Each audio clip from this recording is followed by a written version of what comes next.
Herkese iyi günler arkadaşlar. Bugün sizler için Fahri Evcen'den yepyeni haberler ve fotolar hazırladım.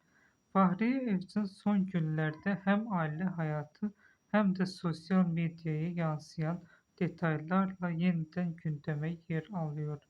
Özellikle oğlu Karan için düzenlediği Migrafart temalı doğum günü partisi kısa sürede büyük ilgi görerek sosyal medyada geniş yankı uyandırdı ve organizasyonun detayları, dekorasyonu ve konsepti günlerce konuşuldu. Öte yandan uzun süredir ekran projelerinden uzak bir yaşam süren oyuncunun daha çok ailesine odaklanan bir hayat tercih etmesi dikkat çekerken bu sade ama göz önünde olan yaşam tarzı onu magazin gündeminden hiç düşürmüyor.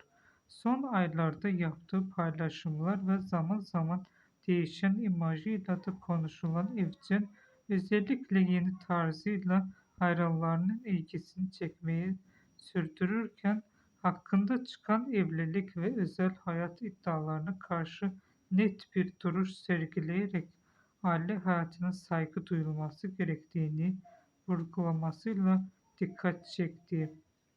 Tüm bu gelişmeler bir araya geldiğinde Fahriye Evcen bugün yalnızca projeleriyle değil, kurduğu yaşam tarzı, anneliği ve kamuoyuna verdiği mesajlarla da gündeme kalmaya devam eden bir isim olduğu görülüyor.